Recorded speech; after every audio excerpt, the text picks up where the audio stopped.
Assalamualaikum warahmatullahi wabarakatuh. It's time to study strategi belajar mengajar fisika. Kali ini kita mempelajari tentang kompetensi siswa abad 21 dan paradigma pembelajaran. Yang pertama, kompetensi siswa abad 21. Kompetensi siswa abad 21 kita sebut sebagai 4C. Yang pertama adalah critical thinking and problem solving. Yang kedua, creativity and innovation. Yang ketiga, communication. Yang keempat, collaboration.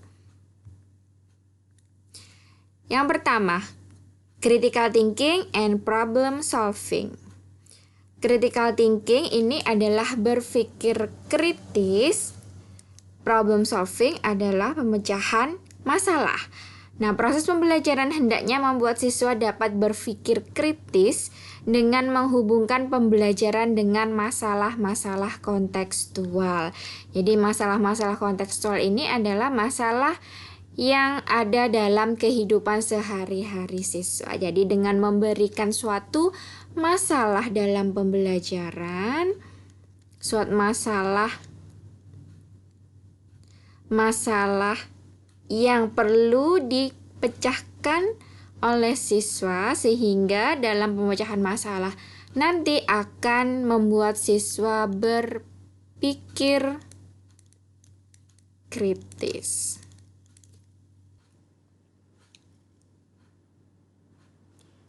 Yang kedua adalah creativity and innovation. Creativity and innovation dalam pembelajaran harus menciptakan kondisi di mana siswa dapat berkreasi dan berinovasi.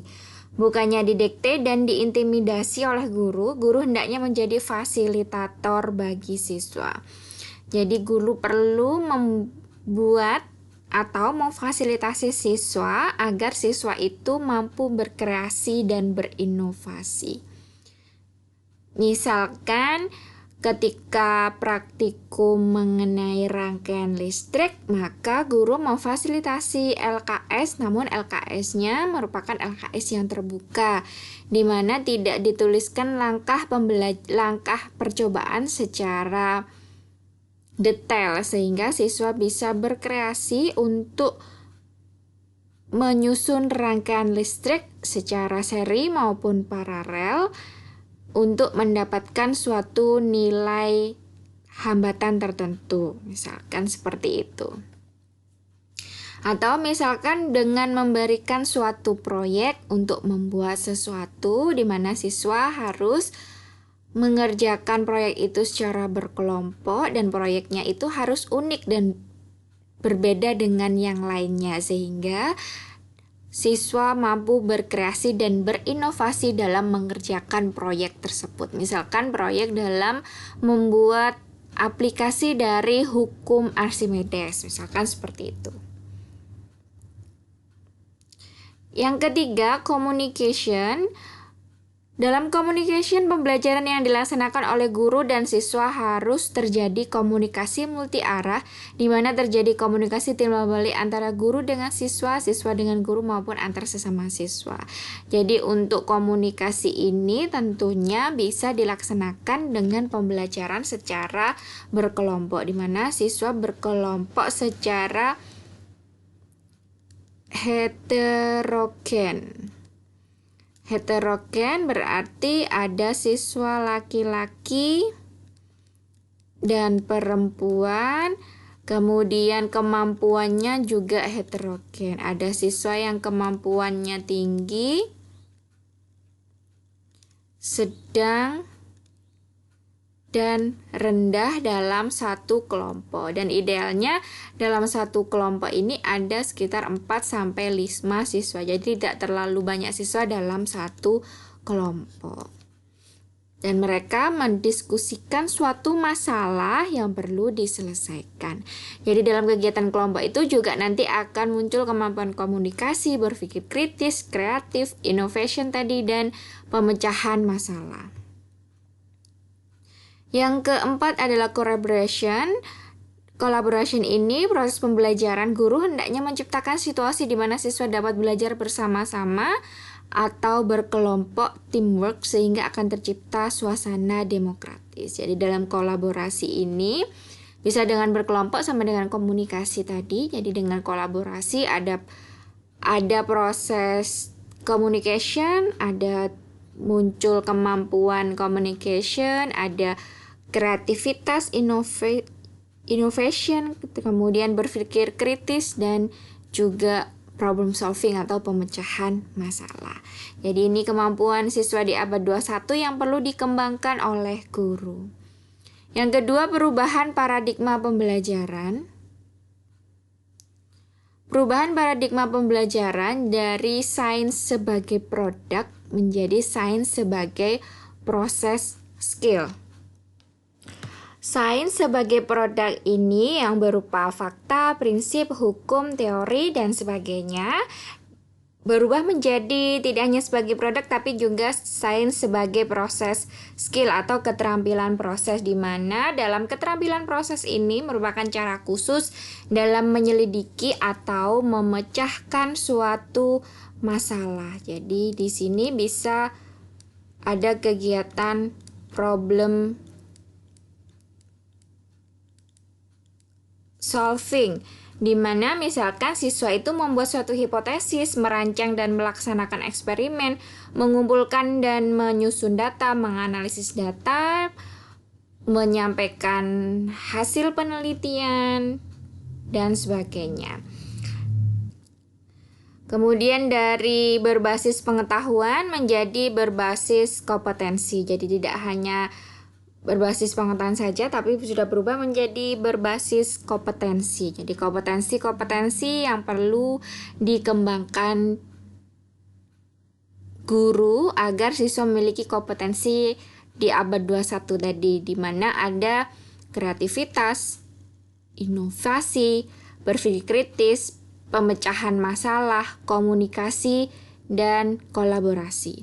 Jadi kemudian dari behavioristik yang berfokus pada perubahan tingkah laku, di mana di behavioristik ini lebih ke teacher center atau berpusat pada guru, kemudian berubah menjadi konstruktivistik atau humanistik, di mana dalam konstruktivistik atau humanistik ini siswa membangun pengetahuannya sendiri dengan memanfaatkan pengetahuan awal yang dimilikinya, dan siswa dengan menggali pengetahuannya sendiri akan mendapatkan pembelajaran yang lebih bermakna. Sedangkan behavioristik ini lebih ke mastery teaching. Ini sudah dijelaskan di pembahasan mengenai teori belajar behavioristik, konstruktivistik, dan humanistik. Kalau humanistik, jadi pembelajarannya lebih menekankan memanusiakan siswa. Kemudian dari textbook menjadi kontekstual. Kontekstual di sini lebih ke pembelajaran itu harus menekankan apa yang ada dalam kehidupan sehari-hari siswa atau disesuaikan dengan kehidupan sehari-hari siswa atau di lingkungan tempat siswa itu berada. Kemudian dari teacher center berpusat pada guru, di mana guru memberikan materi pembelajaran dengan cara ceramah, misalnya siswa yang duduk diam, guru yang menjelaskan materi. Ini berubah menjadi student center, di mana siswa aktif untuk menggali pengetahuannya sendiri melalui kegiatan eksperimen, penemuan, proyek, dan sebagainya. Three major aspect of the job of teaching. Jadi 3 aspek utama pekerjaan mengajar. Yang pertama ada leadership, yang kedua instruksional, yang ketiga organisasional. Kita bahas terlebih dahulu aspek leadership atau leadership aspek. Leadership aspek yang pertama, guru mampu merencanakan dan mengkoordinasi aktivitas pembelajaran. Jadi merencanakan dan mengkoordinasi aktivitas pembelajaran berarti di sini guru mampu membuat rencana pelaksanaan pembelajaran. Nanti kita pelajari lagi bagaimana cara membuat RPP. di mana di sana nanti ada model-model pembelajaran yang perlu diterapkan dalam pembelajaran, di mana di sana ada langkah-langkah pembelajaran yang harus dilakukan untuk mencapai tujuan pembelajaran. Yang kedua, memfasilitasi siswa belajar. Memfasilitasi di sini bisa menyediakan sumber belajar, kemudian bisa menyediakan alat dan bahan untuk praktikum siswa, memberikan LKS, dan sebagainya. Yang ketiga, membimbing siswa. Berarti membimbing siswa di sini bisa membimbing siswa ketika mengalami kesulitan saat mereka melakukan kegiatan penyelidikan atau saat mereka kesulitan dalam mengerjakan soal dan sebagainya. Yang keempat, membimbing sesama guru. Membimbing sesama guru ini bisa dilakukan ketika kegiatan MGMP, di mana guru berkumpul melakukan musyawarah, MGMP musyawarah guru mata pelajaran. Misalkan mata pelajarannya fisika, berarti nanti dalam satu sekolah itu guru fisika berkumpul dari guru kelas 1, kelas 2, kelas 3. Nanti di sana melakukan musyawarah, dan di sana ada proses membimbing sesama guru juga, saling belajar untuk meningkatkan proses pembelajaran. Yang selanjutnya adalah instruksional aspek. Instruksional aspek yang pertama menerapkan model pembelajaran yang berbeda. Jadi dalam pelaksanaan pembelajaran kita juga perlu melakukan variasi pembelajaran dengan menerapkan model-model pembelajaran yang berbeda dalam pelaksanaan pembelajaran. Tentunya model-model pembelajaran di sini perlu disesuaikan dengan karakter materinya, karakteristik materi, dan karakteristik siswa. Jadi kalau fisika itu lebih baik menggunakan model-model pembelajaran yang dinaungi dalam teori belajar konstruktivistik, di mana siswa membangun pengetahuannya sendiri, bisa melakukan eksperimen atau melakukan penemuan. Tapi tidak harus selalu semuanya dengan eksperimen. Karena bagus eksperimen, maka semuanya harus eksperimen. Tidak seperti itu. Namun tergantung dari karakteristik materi dan siswanya juga. Kalau materinya misalkan mengenai teori atom, maka kita tidak bisa melakukan eksperimen. Maka ini bisa melakukan dengan model-model pembelajaran kooperatif. Di sana ada kegiatan diskusi kelompok. Nanti kita pelajari lagi langkah-langkah model pembelajaran kooperatif. Nanti ada pembahasannya tersendiri. Merencanakan pembelajaran ini berarti membuat RPP seperti itu. Dan manajemen kelas di sini berarti guru harus menguasai keterampilan dalam manajemen waktu, kemudian memanajemen situasi siswa belajar, memanajemen materi yang perlu diajarkan ke siswa, dan sebagainya. Instructional aspect, jadi ada teacher center dan student center. Kalau teacher center berarti di sini presentasi. Jadi guru mempresentasikan suatu materi, direct instruction atau instruksi langsung. Jadi ada model pembelajaran direct instruction. Nanti di sana ada perubahan tingkah laku dari siswa yang mulanya tidak bisa menjadi bisa mengukur, misalkan dari tidak bisa membaca skala pengukuran mikrometer skrup sampai bisa membaca skala pengukuran mikrometer skrup misalkan. Jadi direct instruction ini lebih ke teori belajar behavioristik, pembelajaran langsung. Ada konsep teaching, jadi pembelajaran lebih ke menjelaskan suatu materi-materi ke siswa. Kemudian untuk yang student center, cooperative learning. Cooperative learning ini lebih ke arah diskusi kelompok untuk memecahkan suatu masalah. Inquiry or problem based learning. Inquiry melakukan penyelidikan atau pembelajaran berbasis masalah. Problem based learning ini nanti kita pelajari di pembahasan khusus langkah-langkah dari model direct instruction, cooperative learning, inquiry, dan problem based learning. Classroom discussion atau diskusi kelas, dan integratif. Dalam konsep pembelajaran integratif ini, konsep pembelajarannya dengan memadukan materi pelajaran dengan kehidupan nyata atau suatu keterampilan tertentu. Kemudian organisasional aspek. Dalam organisasional aspek, yang pertama mengembangkan hubungan positif dengan sesama guru dan keluarga siswa. Jadi guru perlu mengembangkan hubungan yang positif dengan sesama guru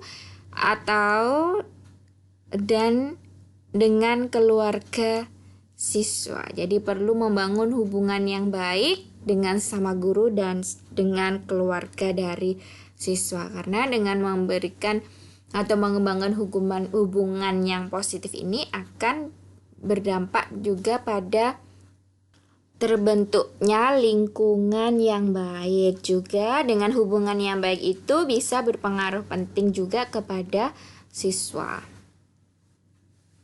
Karena dengan memberikan atau melakukan hubungan baik dengan keluarga, kita akan mengetahui bagaimana siswa itu ketika belajar di rumah, apakah ada masalah dengan keluarganya atau tidak.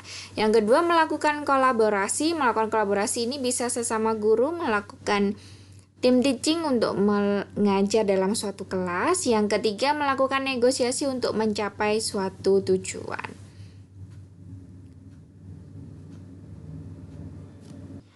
Negosiasi ini merupakan proses tawar-menawar antara satu pihak dengan pihak lainnya untuk mendapatkan suatu kesepakatan. Misalkan melakukan negosiasi untuk mendapatkan solusi dari masalah yang dihadapi guru atau masalah yang dihadapi oleh siswa.